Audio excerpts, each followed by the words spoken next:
This is the birth of the skateboard, as handed down by legend. But the evolution of the skateboard began years earlier. In the first half of the 20th century, early descendants of the skateboard took the shape of scooters. Homespun contraptions made of 2x4 planks, metal roller skate wheels, and fruit crate handles for control. These sketchy designs laid the groundwork for what would become one of the most influential subcultures of the new millennia. Sometime in the 5-decade period, the crates came off and the skateboard was born. In the late 1950s, companies like Humco and Roller Derby put the first mass-produced skateboards into stores. In the 1960s, surf culture erupted and skateboarding became the thing to do when the waves were flat. Skateboarding design was taken from its aquatic roots and transplanted onto land.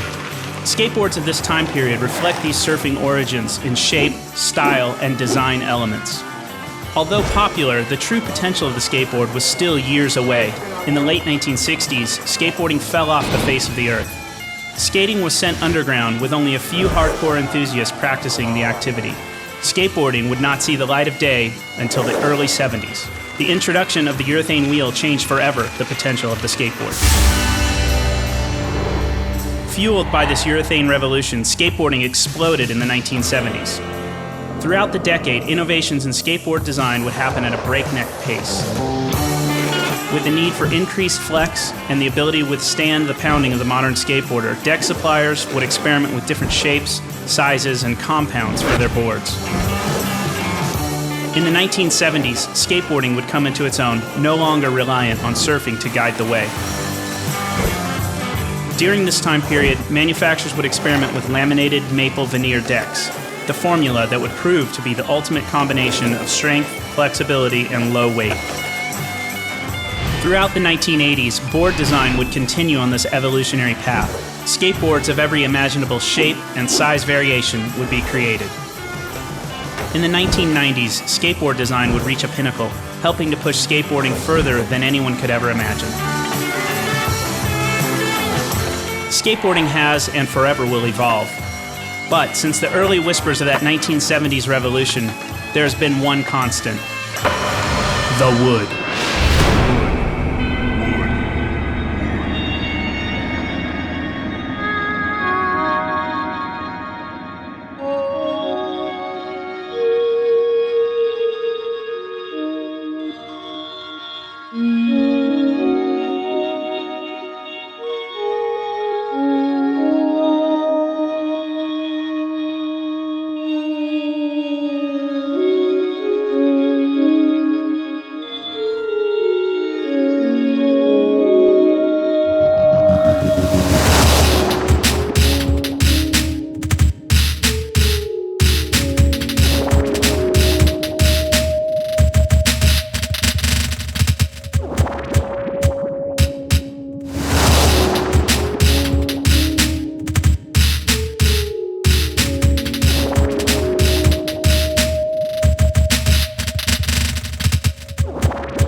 Acer saccharum, commonly known as hard maple, rock maple, and Canadian maple. Hard maple is the only wood known that can withstand the punishment delivered by the modern skateboarder. According to the U.S. Department of Forestry, the hard maple grows from Nova Scotia westward to Ontario, southward into Texas, east into Georgia, up the Appalachian Mountains into New England. But the trees we care about are here, in the Great Lakes region of North America. All the wood for a pro-level skateboard comes out of the Great Lakes region, period. It doesn't come from anywhere else. The only other wood used for skateboard will be, what is on a skateboard at Walmart or Kmart, and quite often, that's mystery wood. Nobody really knows what it is. Hard maple has a lot of properties that are very important to the skateboard industry. Its elasticity, its density, its shock absorbing properties. And what gives it those properties are the regions in which it grows. The Great Lakes make the growing seasons very short and very quick. So what happens in the summer, it gets real hot and humid, the trees really spurt up. And then in the winter, it's really, really cold, so it densifies. So if you take a hard maple tree and you put it somewhere else, doesn't mean you can't get it to grow. It just won't grow in the manner that's going to make it good for making a skateboard. With temperatures ranging from 40 degrees below zero to 100 degrees above, and a relatively short growing season, hard maple soaks up water from humidity in the summer months and shoots up while freezing and densifying during the winter. This is the magic combination that makes hard maple the perfect material for skateboards. As maple's become the standard in skateboarding, people have tried to reinforce it, add other raw materials into it to make it stronger. But the characteristic of maple and how it breathes and expands has never been duplicated or made something better by other raw materials, and that's why it remains the standard today.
The maple that we harvest is generally between 40 and 80 years old. They can be as old as 100, 120 years old. Much beyond that, you've exceeded the useful life of a maple tree. An 80-foot tall tree, only the bottom 20 feet or so are actually a veneer grade because it has the least branches in it. So the rest of the tree ends up becoming lumber for furniture. Hard maple in general as a material has a high tensile strength. It's not like what you would find in a 2x4 or a sheet of plywood. It's very hard, tough wood. You look at a skateboard when it smacks into a curb and it takes a lot of abuse. The hard maple is such a dense tree that these 12-foot sections of logs weigh in at nearly 1 ton apiece. But how tough is the maple? And better yet, how much force can a skateboard take? To figure this out, we came to Soul Technology, makers of Etnies, Emerica, and S Footwear. Here at the Soul Technology Institute, the biomechanics of skateboarding are studied. The first of its kind, STI, is a scientific research lab solely dedicated to the study of action sports. Primarily, STI is researching the abuse that a skateboarder's body takes, but we're going to use some of their tools to see how much abuse the wood takes. This is the force plate. You can think of a force plate as essentially as a big bathroom scale. And the advantage the force plate gives us is it tells us not only how much vertical force is being applied to his foot, but we're also getting three-dimensional moments so we can measure how much twisting force or torque that he's coming down on the plate with. And this is Ryan Scheckler. Ryan weighs in at 114 pounds. Let's see what happens.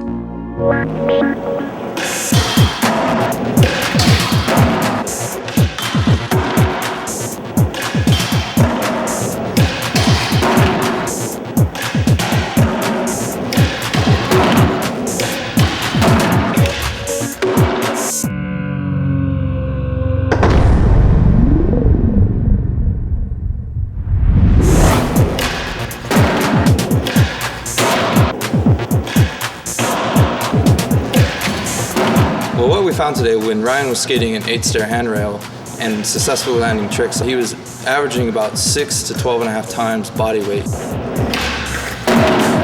Ryan's heaviest weigh-in of the day was on this frontside flip. And on that one, he averaged around 12.5 times his body weight on that landing.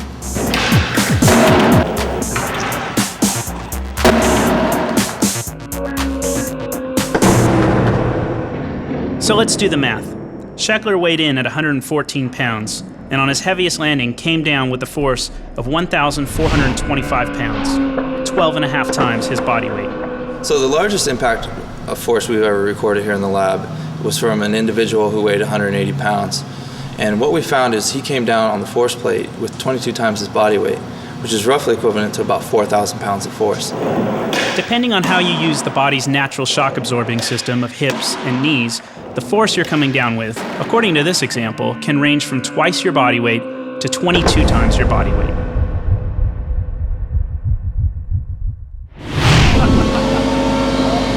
Back in the forest, the veneer quality logs are being tagged and sent off to the mill where their journey into becoming a skateboard truly begins.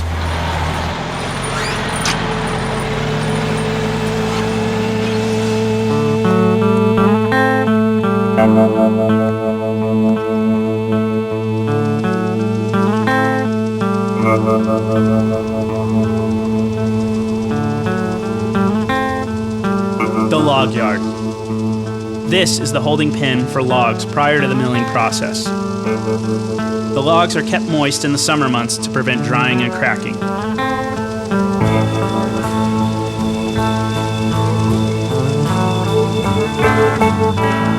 Trees are perishable, if you will. They can't stay on the shelf forever. Once cut down, they have a limited lifespan before they can be processed into good veneer. The rule is that most trees are probably harvested and then processed by our plant within 8 to 10 weeks from the date of cut. First, the logs are cooked in large water vats at a temperature of 150 to 180 degrees Fahrenheit. The 10-foot logs are then sent into the mill for debarking and cutting. For skateboards, predominantly it's in 34 to 35 inch cutting. We'll bring in 10-foot logs, we'll take 3 blocks out of that log.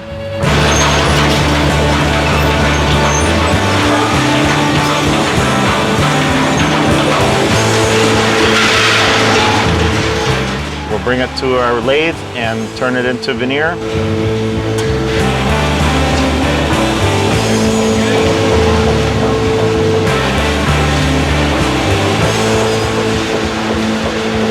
Set against a blade, the logs are spun down, creating the ribbon of veneer. Within minutes, the logs become hundreds of feet of material. But how many skateboards come from one tree? In order to find out, we brought along Paul Schmidt. As we look up at them, and they're all trees with leaves, they're all different. Every one of them is different. They got different characteristics. The way the branches break off, the way they grow from the bottom. Paul began making skateboards at age 14. In constant pursuit to make the best possible product, Paul's craftsmanship has set the standard for the modern skateboard. Accomplishments that have earned him the title Professor Schmidt. So we're here to talk about how many skateboards actually come out of a tree. We looked at those 3 logs at the top of the line here, which we harvested in the forest previously. That volumetrically came equivalent to 150 skateboards this pile of wood here will make. Figuring that one tree equals 150 skateboards, and 1 truckload of veneer is enough to make 10,000 decks, which in turn equals approximately 66 trees. Great Lakes Veneer ships approximately 100,000 decks worth of veneer per month. 100,000 decks is 10 truckloads of veneer, which is equal to 660 trees. Annually, this would equal out to 1,200,000 decks per year, which would bring us to a grand total of 7,920 trees. How many trees are actually harvested a year? The numbers would be staggering. It's in the billions of board feet that we cut every year, but there's that much growth going on also. Taking this tree, which is obviously healthy, it's robust, and favoring something like that, it's had a major injury. You can see it, that bend. It doesn't have as nice a crown. It doesn't have the position in the canopy. It's not a dominant tree. So by taking that and leaving that and saying, there is our quality, all we're doing is we're short-sticking the landowner and we're short-sticking the stand, because we're taking quality genetics and leaving garbage. And that's our goal, is to not do that. Instead of allowing the stand to die naturally, you know, it's going to take 10 years to do that. And the time it does that, it's going to further stress out its neighbors. We're going to come and try and relieve the stress so that if we do have a drought or an insect attack of some sort, the trees have the strength to repel it. You know, and as everybody gets better educated, they're realizing the benefits of managing their forest and what it can give back to them. Great Lakes Veneer uses environmentally conscious logging practices, but unfortunately, unscrupulous logging companies still exist. Using sustainable forestry techniques is essential, and is an issue that the logging industry, as well as the skateboard industry, needs to vigilantly address. At Great Lakes Veneer, nothing is wasted. The scraps of wood left over from the milling process are burned cleanly at an extremely high heat. The steam is used to heat the factory, cook the logs prior to milling, and run the veneer dryers. Water is collected and recycled in the log yard. Environmental awareness is practiced throughout the factory, right down to the dyeing process. The aniline dyes used to impregnate the veneer are safe enough to discharge into most sewage systems. We do many things to promote the environment, because the environment is what keeps us in business. It's not only environmentally wise, it's socially and ethically wise. We're as environmentally conscious as we can be with the technology that's available. And we feel good about being that and doing that.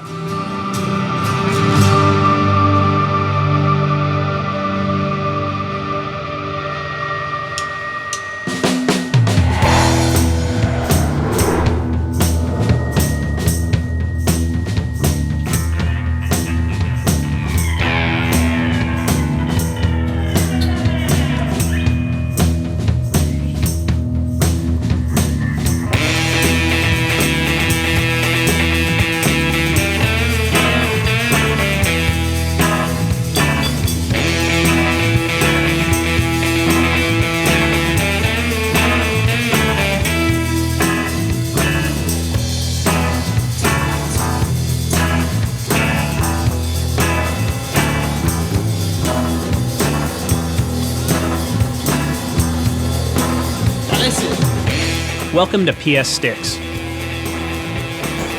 where veneer becomes skateboard,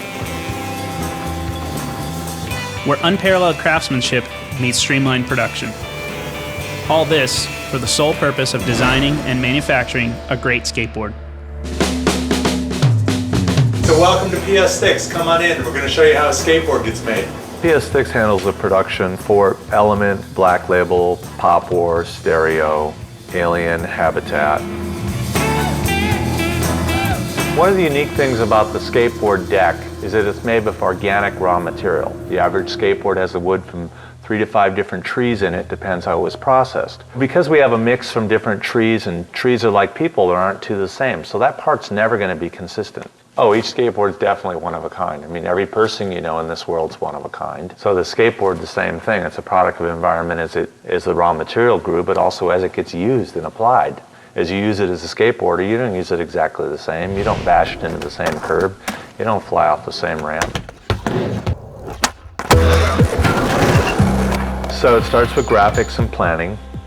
Ultimately, the physical process starts with pressing the skateboard together. With that graphics and planning comes the type of construction, colors of veneer, thicknesses, all the parameters that are engineered for that product.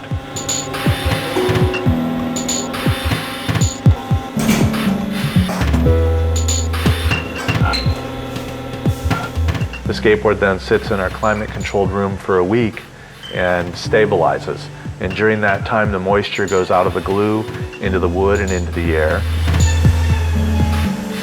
When it's ready to be cut after a week or longer, it comes into the machining department here, where we put it on a drill press, and we drill the holes in a stack of 5 skateboards, and we take that stack of 5 skateboards, we put it on a shaper, and it cuts all the excess out. So we put rectangles on and we pull skateboards off.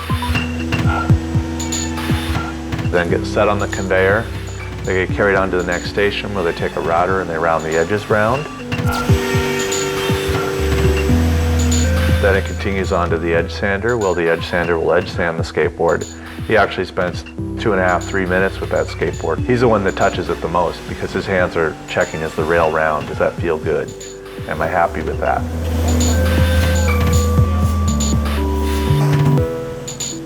As you watch the production process of the skateboard, it's amazing to see how many times a skateboard is picked up, processed, inspected, and put down. Every time somebody picks it up, they're paying attention to make sure the quality of the skateboard is maintained, and it can be the best possible skateboard it can be.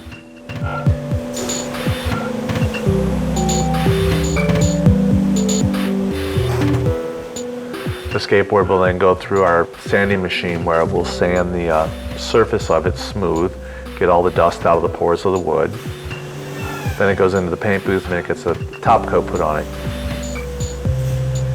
Then the skateboard will go on to printing, and that can happen either by heat transfer printing a graphic onto the skateboard or by direct screen printing. It just depends on the design of the graphic and what it will take to produce what the customer wants. And then eventually that skateboard gets bundled up in a bundle, gets sent out to the brand that we're building it for, that we designed it with, and they distribute it out to the skate shops around the world. The PS Sticks factory turns out over 500,000 decks a year, but as the worldwide growth of skateboarding has occurred, so has the demand to stay competitive in the global market. My whole life I've produced skateboards here in the United States. The cost of doing business is expensive here. So we have built a second factory in China, and we produce skateboards there with North American hard maple. The factory in China has all the identical processes and procedures that we have here. We build all the molds, the templates, and the tooling here, and all they do is produce it there. Everything happens design-wise here by skateboarders, and they do the production there. So here at PS Sticks, a couple years ago, before starting our factory in China, we started to inscribe on the skateboards the country of origin, along with the serial number. That serial number lets us track when the skateboard was made and all the parameters about it. We can tell what the temperature was that day, what the humidity was the day they painted it, did it pass this test? So that number means a lot to us. We did that because we wanted clarity on what was made in the United States and what was not. The skateboard we make in China is almost as good as the skateboard we make here, but not quite. And that's because of processing the raw materials over there, that they don't have the technology to do as good of a job at turning the logs into veneer. Whether it's a skateboard born in the United States, or in China, or in your own backyard, once glued, sanded, and sealed, the wood takes on a life with no boundaries. You're your limiting factor on a skateboard. That fluidity of I'm moving and I'm an individual doing what I want is just absolutely amazing. Skateboarding's never the same thing over and over, ever, because you're in control of your body, you're in control of your board's an extension of your body using the environment that you're in. The skateboard is born in the forest, but it is the city that ignites the life and soul of the wood.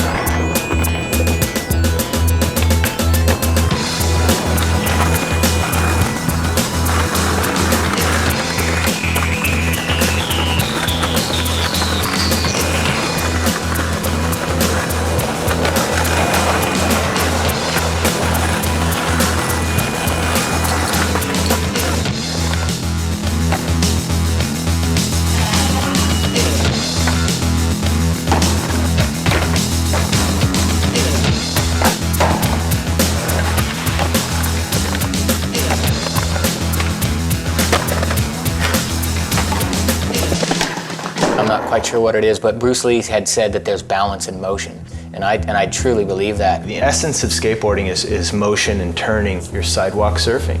You're riding on a bike, but you still have all this gear and all this propelling you, and the same in a car. Skateboarding, you're almost out of You've got like a little piece of wood and some wheels and you.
Skateboarding at its core is a very simple activity.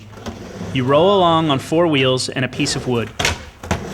But the life of a skateboard is much more complex than the beautiful, seemingly simplistic act itself. Skateboarding has grown to an immense scale. Meet Board Track. Board Track we're a marketing firm, and we specialize in research for the action sports industry. Mainly we study participants of board sports. Based on the way we collect our data, we figure this year, or would have been last year, 2004, that the skateboard market was about $5.2 billion.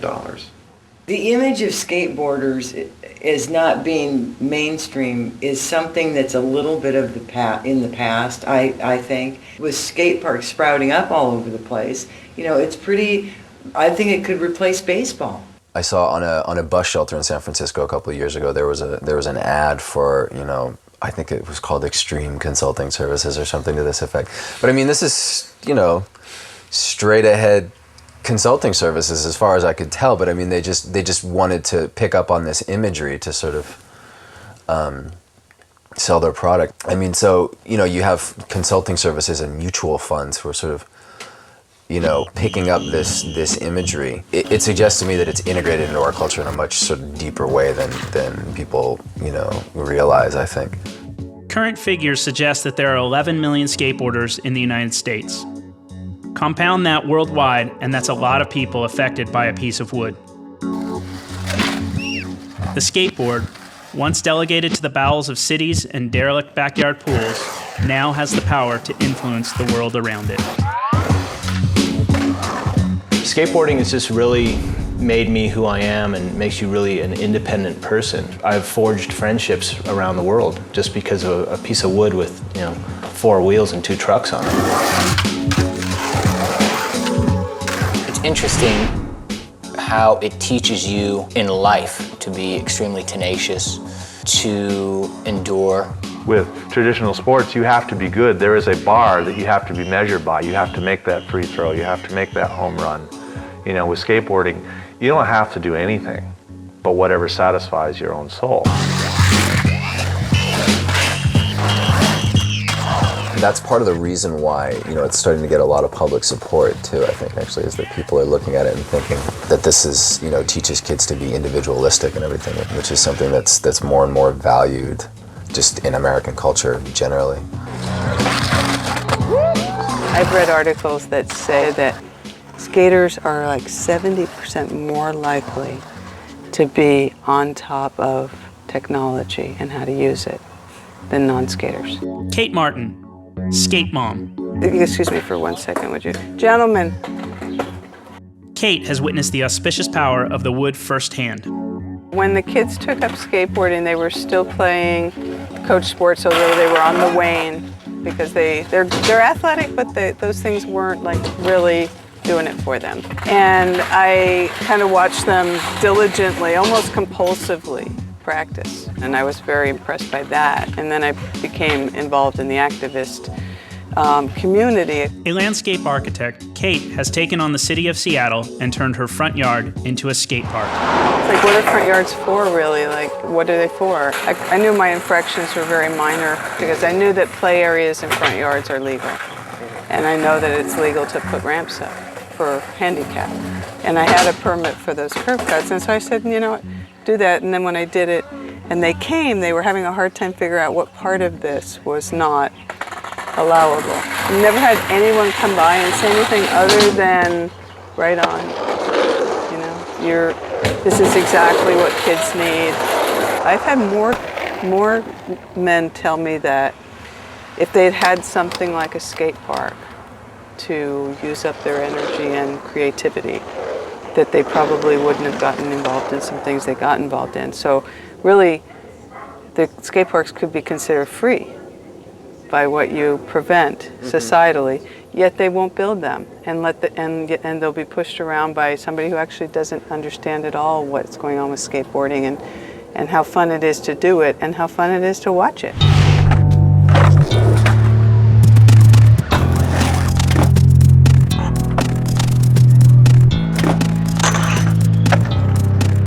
Kate's front yard is an example of how a skateboard can redefine a space. But every day, skateboarders around the globe make use of urban spaces in ways never before envisioned. Once a lot of different things came into play, once the ollie came into play, that changed everything. You can get up things and you can get off of things and over things, before that you couldn't. And so therefore I think you started seeing, the landscape differently, for sure. And I think the more, city planners and stuff and designers go about it trying to stop skateboarding, they're going to end up creating more stuff to skate. It's like finding something new that wasn't made for skateboarding sometimes is even more interesting than skating something that was made for skateboarding. I'll go talk to city councils about getting a skate park built. I'm like, ask a council member, can you be creative with a parking curb? Because I know tons of kids know how to be creative with a parking curb, and they look and go, how could you possibly ever be creative with a parking curb? Well, that's what skateboarding is. It's just an outlet to creativity. So kids become creative with all kinds of things. At one time, handrails had nothing to do with skateboarding. They're a staple of it now. When kids first started coming in and sort of seeing, just a set of objects that could be used for skateboarding, it was a redefining of that space, and it was, inherently a creative act. Skateboarding really changes what it means depending on where you do it, right? If you're in a skate park, you to a certain extent, as far as the city is concerned in any case, you are, like a kid on the baseball diamond. If you think about skateboarding in sort of a downtown plaza where it's not welcome, then it definitely is sort of a challenge to codes of public space. And I think the MACBA, the Museum of Contemporary Art in Barcelona, is really interesting. In the MACBA, you can't really say that it's a challenge to anything there because it's permitted, and in fact they use images of skateboarding in their marketing material. And in Philadelphia, that's another interesting case, the Love Park case. When Reagan completely eviscerated the social safety net in the 80s, the urban public spaces really had to take up, the slack. And in the late 80s and early 90s, skaters started using it. And then it really got to a head when they decided to ban it. And when they did, the power structure in the city came to defend the skaters. And why was that? Basically that they were gentrifying this space and they were serving to make it a safer space for other people, and they were injecting skateboard industry capital into this space. It's hard to say that it was really a challenge to public space. Maybe it was at one point, but it sort of became, used as this instrument of gentrification. And then in Barcelona, it's integrated into the city's tourist strategy. Here, if you go skateboard in the Bank of America Plaza, then you can legitimately say that you're sort of redefining and challenging the definition of that space. In the quest to stop the skateboard from attacking public spaces, a unique byproduct has come about: the skate block, an industry that's sole purpose is to stop a skateboard. I just think, it's the entrepreneurial spirit of America. That's what this country's built on is trying to figure out your dream, gaining some amount of capital, right? And maybe in his mind, he thinks he's doing good, some sort of good deed, like I'm stopping those pesky skaters from ruining my, that bench that the fat tourists who just bought their Gap clothes want to sit on down at Fisherman's Wharf. You're like, oh, yeah, cool. Like that makes skateboarding seem really huge, that it actually needs a guy to come and figure out ways to put an end to it, That guy is Steve Mace. I'm constantly amazed that somehow I've become this expert in how to try to detour skaters from a particular spot. Who knew that was going to happen? Mr. Mace is the president of Raven's Forge. His products span from coast to coast, deterring skateboarders across the country. We make a line of cast metal products that look something like this. This particular one we call a teardrop flat bar. Our goal is to try to take away the edge where skaters like to grind. Skaters can skate down any kind of flat surface. They can do that anywhere, sidewalks or the top of a planter. But what seems to attract them to a particular spot is the ability to jump up, grind along the edge, make a good landing, and impress their friends. So we've tried to design a line of products that take away that edge on almost any kind of architectural detail. I have two partners, and we all worked for a property management company. A client that we managed property for, who came to one of my partners and said, "You got to do something about the problems with skaters." So he went and spent a whole day and just sat and watched skaters. Kids would come, they'd skate, he'd hide in his car, they'd take off, he'd run over, take measurements, make notes, draw pictures, they'd come back, he'd jump back in his car and hide again, and came up with the idea of just putting something along that edge. We made them as almost like a hobby. Well, it took off. Now we don't manage real estate anymore, and we sell a lot of skate blocks, and it beats working. I mean, the purpose of them, I guess, is to sort of deter vandalism, but I mean, it's a form of vandalism itself. The Federal Building banks in San Francisco, they're really nice banks, and they've got just all these brackets all over. It looks like somebody shot a staple gun on them. This is called a sidewall bar. We actually first designed it for the Federal Plaza down in San Francisco. It's designed to go on the top of a planter or on a slanted wall. Everyone's sort of opposed to it. Architects don't like them either, you know. I can't pretend to say I think our products are beautiful. They're not. But I think they do what they're supposed to do, and most importantly, they don't overwhelm the architecture that's supposed to be there. Cities are reluctant to stop skating where it shouldn't happen when they're not giving kids someplace to go and skate. So when they build the skate park, they don't feel guilty when they turn around and start putting skate blocks up, you know, on city property, other places where to discourage the skaters from where they don't want them. I think there should be as many skate parks as there are any other kind of athletic field. People are using skate parks.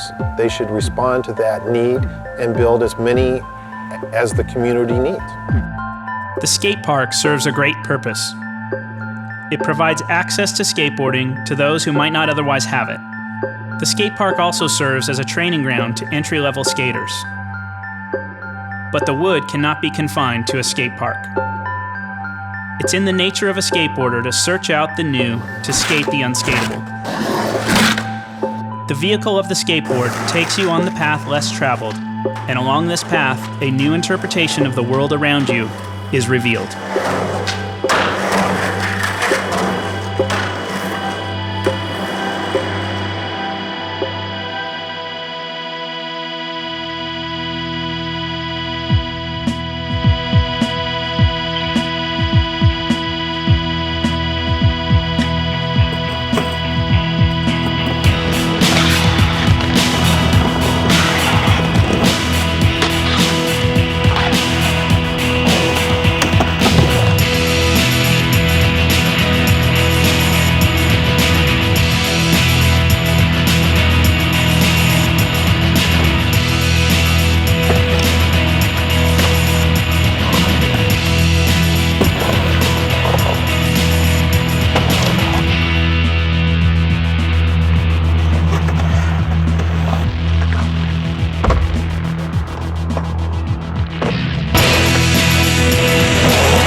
Everything is skateboarding. So no matter where you look at it, who's televising it, it's still skateboarding. And you can still go out there and be a skateboarder and express yourself and show the masses what you feel is skateboarding. The skateboard for me was a way to get away from my parents' divorce at the time and to go explore the city. I was too young to drive a car. It was like an independent vehicle to get around. Through skateboarding, I've been invited into houses for dinner in like rough neighborhoods in Brooklyn, you know, where I would never have ended up, you know.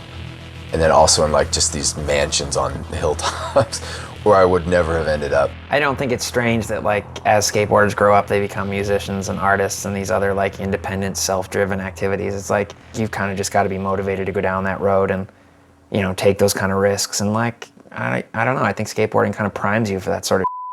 I mean, there was a whole scene created from that anti sort of establishment sort of attitude. I'm gonna cut my pants up or whatever, just to, and for shock value, to tell people you don't care, you know, bleach your hair and do all this wild or just, you know, to offend. It was like, because I don't want to be part of your world. It's about like, screw everybody, man. Like, this is what I do. This is how I do it. And I don't care what you think.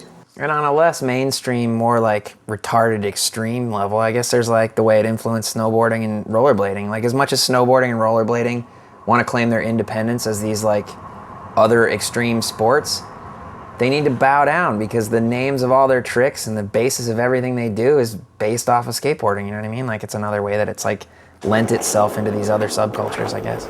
It just opened my world, you know what I mean? So I went from this kid that just lives in this suburban area of Cleveland and surrounded by other kids that are just closed in their little worlds, and all of a sudden I felt like I was like just exposed like to this huge bigger picture that nobody in my neighborhood could even comprehend, you know what I mean? You really felt like you're really a part of something super cool, you know?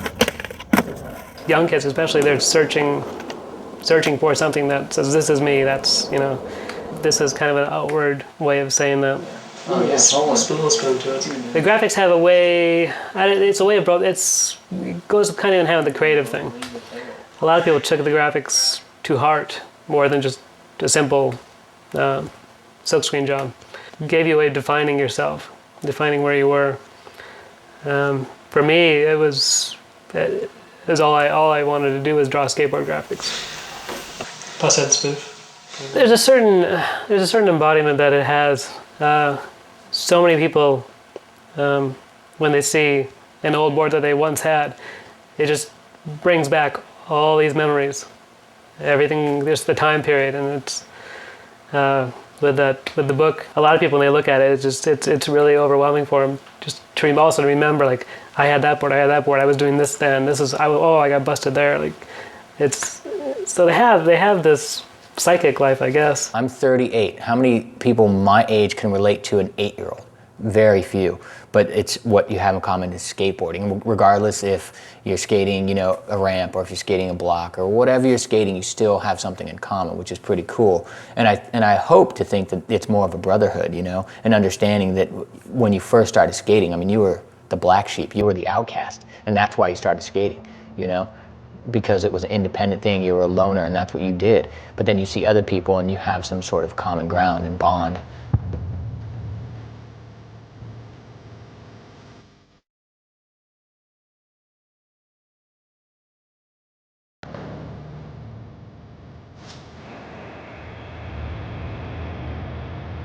Skateboarding can be a solitary revelry or a shared experience among friends.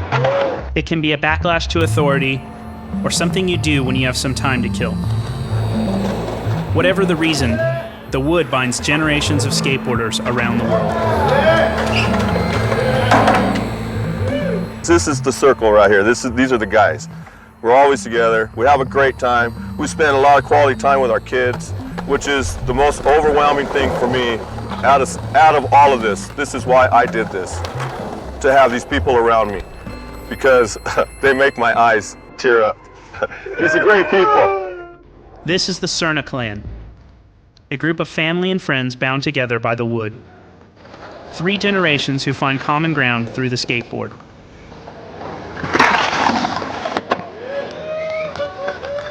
This guy lives for skating. That's what he is. Skateboard. He'll sit there with his spoon and ride his spoon and his cereal bowl Everything that he looks at, it has a skateboard in it. But it's cool, that's because of his pops. You know, Dad's skating with us, and it's been down through the generations, and that's what we do. That's how we get our joy, having our boys learn how to skate, being out there with us. Mom coming out, you know, us doing big barbecues, going camping, the whole thing, you know, it's rad.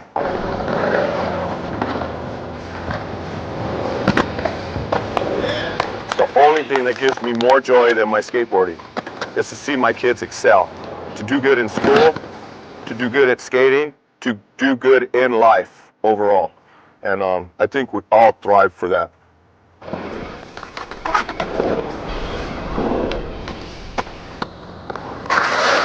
Each and every person who rides a skateboard has his own experience with it. The skateboard is whatever you want it to be, and the life of a skateboard is as varied as the interpretations of the wood itself. Describe this object for me? Describe this object? That's interesting, actually. This is called the skateboard. Skateboard. Blank deck, yet to be filled with life. Functional. It's a deck. I know what it is. Made of wood. Skateboard that's been made with hard maple. It's got 5 plies running the length of the board and 2 plies running across the board. Some holes drilled for your trucks. It's blank. I mean, it's not branded at all. This is the lifeblood, right here.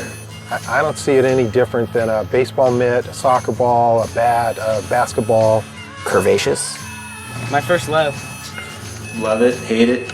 Also, it's a way to go sort of interact with the environment around you. I can derive so much fun out of something like this.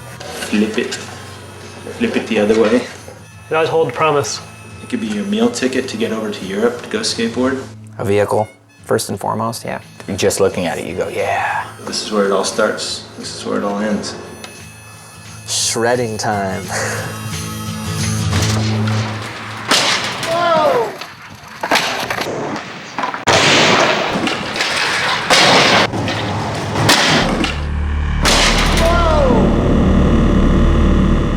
Can a skateboard die? I think it's got to be alive first, you know?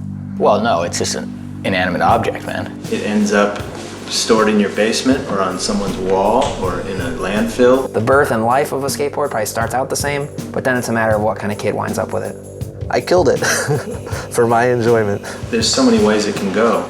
Is a skateboard ever really dead? You know, people turn them into art. They are definitely memories. The best thing in life to have is a memory. And if you've got a skateboard, there are memories.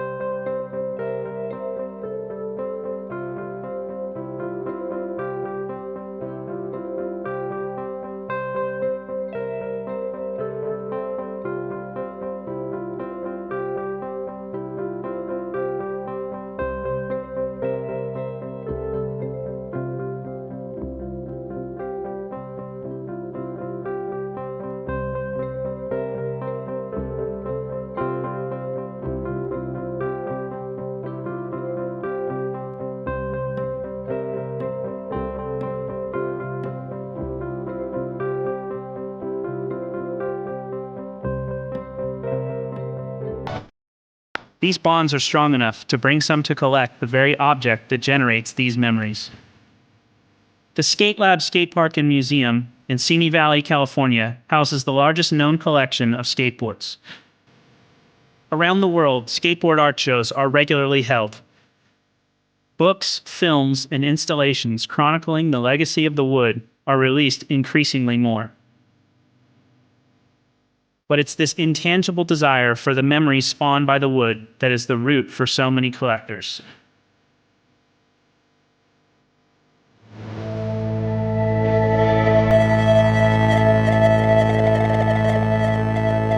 The collection. I have 287 boards, and they're all, it's every board that I have ever ridden since my first brand new board. This Caballero right here.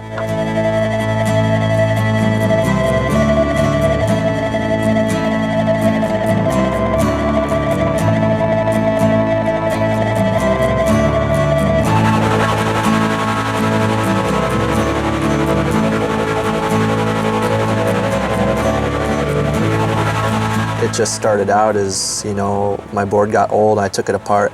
I didn't want to throw it away because it's like, my parents bought it for me, one, and two, it's like, I just don't know if I want to throw a board away. And then before I knew it, I had a little stack going. And then I realized, like, I'm really deep into this, and realizing how when I look back at my boards, it conjures up memories, you know? So then I was just so deep into it, I just kept saving them, and now it's just what I do. I save every single board I ride.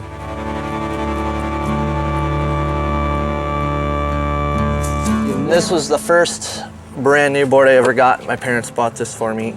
Christmas 1988, Steve Caballero, Powell Peralta. The best way I can describe them is they're my substitute for photographs. Big Brother interview. The first time I ever went to California, rode that in Australia. This is the evil board. In Paris, Germany, Cleveland. I look at a board and I just immediately zoom back to that time, you know? These are my early years, and these mean the most to me, probably. They're not trophies or anything like that. They're just markers in my life, I guess. These were all my amateur days skating for Black Label. As soon as I picked that board up, you know, my mind just gets flooded with all the memories of that tour, you know, like everything about it, you know, and I don't really have that many photos, you know, but I have that board. A sample of my pro model right here. And when I turned pro, I was just gonna take an already existing shape to be my board. And Paul Schmidt is the guy that makes Black Label boards, and he convinced me, you know, to come down to the shop, and, you know, he was like, hey, Christian, you know, like, come down, like, let's, you know, fool around and try some shapes and, you know, find something you really like. So I think he wanted me to ride these boards and give them back to him and tell him what I thought, but I kept them, obviously. And then this was it. This was the first finished one. First pro model right there. That was the childhood dream come true right there. Sometimes, like, if I did tricks that meant something to me or whatever, I'd write that on there. This was a pretty big trick, I guess, at the time, at least for me. And it was a big 50-50 grind I did on this huge hubba ledge down at UCSD. This is a really important one to me. Some people know this footage a long time ago. There's a hubba ledge up in Hollywood, and Fountain and Vine is the cross streets. And a long time ago, I was doing some tricks on it, and I fell, and I knocked out my 2 front teeth.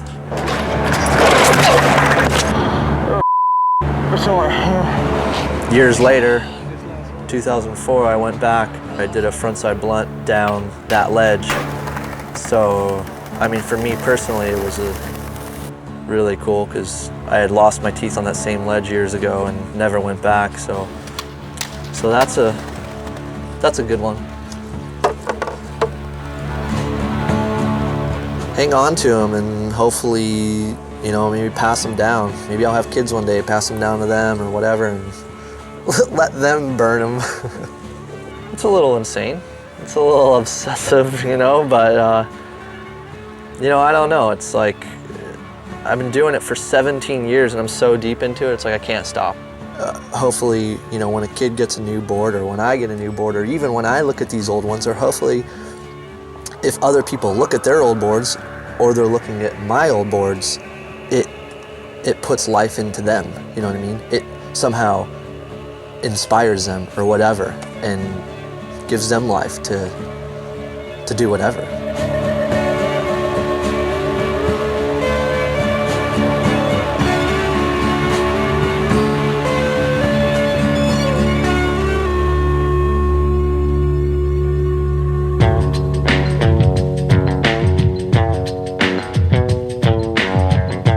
While some collect for the memory the wood supplies, others see the maple as muse. Decks become the canvas of painters. Some remove the object of the skateboard far from its original form. And some transform the deck long before it hits the streets. It's become cool for art shows in the last couple of years for people to send out shoes or send out skateboards or send out toilet seats and like, everybody paint on this thing and send it back and we'll have a show of painted toilet seats. It actually started because I got invited to be in this art show in Portland a couple years ago. Paul Schmidt sponsored this show and sent out these boards. And on the top of the board that I was supposed to paint, it said like, you know, handcrafted by Paul Schmidt. And I was like, well, that's pretty crazy. Like, I'm the one that's got to paint this thing. So I was like, just to kind of have fun with it, I like cut the board all crazy and like painted it. And when I was done, I was like, well, that's actually pretty rad. Like, what I started to do is just kind of a funny, like, take a nudge at Paul Schmidt for putting his name on the board that I have to paint. Actually turned out to be a cool idea. It was a great way to recycle all these boards. And people have a nostalgic thing about skateboards anyway, and as far as collecting them and hanging them up. I'm not treating it as like a skateboard-based art form. I mean, yeah, it's a cutout skateboard and I painted on it, but it could as well just be a random piece of wood. I'm using skateboards because it kind of ties into what I do for a living, and also just because I like the idea of saving them and giving them a new life, and just. But the themes and the stories and the things that are on it have nothing to do with skateboarding. You know, I've sold them to random ass people that know nothing about skateboarding that just thought it was a neat looking thing. Part of it is pretty sacred, and at the same time, part of it's just like recycling a piece of wood and putting a character on it and finding it a new home. Even though the object of a skateboard, used and ridden, can be cherished, the wood itself is still just that, wood. And some people find use in the utilitarian value of the wood to extend the life of a skateboard.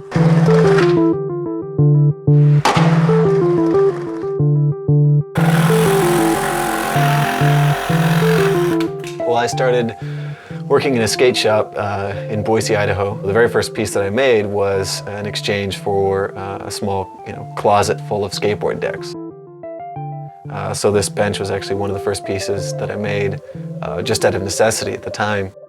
When it snapped, usually it just becomes waste. So I guess it is a way of sort of preserving it. I don't paint over any of the skateboards. I don't try and cover anything up. I want people to be able to look at it, to be able to see how each deck was used. But a skateboard really isn't all that expensive. So it's a lot more disposable to people. But if you have any sort of progression in skateboarding or any sort of advancement, then it should be something that is really important to you, or that you want to work with, keep around. But a lot of it's also just a way to make the skateboard usable again, to keep it around for a while and have people still be able to enjoy it, and even people that don't skateboard. One of the pieces is in a grocery store. They have all this nice furniture that's surrounding it, and then there's this armchair that's out of skateboards. And in a really, pretty high-end community, pretty wealthy community, where skateboarding is totally frowned upon in all the streets, all the way around it, and suddenly here's this piece, and so it's, bringing attention to skateboarding that way.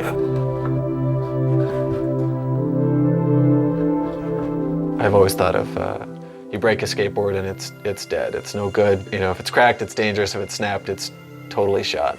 And I think that there are a lot of people that are painting on skateboards or making the furniture, that it is sort of an extension of that lifespan.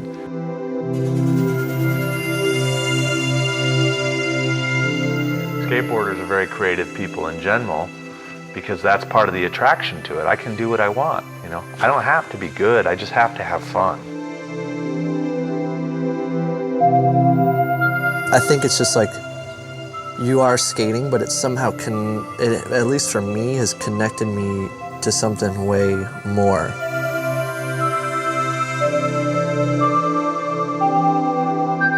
It influences everything, the way I think about life, my tendency to want to be completely independent from everything. It definitely gave me a lot of confidence that I might not have had otherwise, to go and sort of try things and sort of, in other areas of life, to sort of figure that if I really sort of put my mind to something, I could actually do it. And I don't know that I would have thought that otherwise.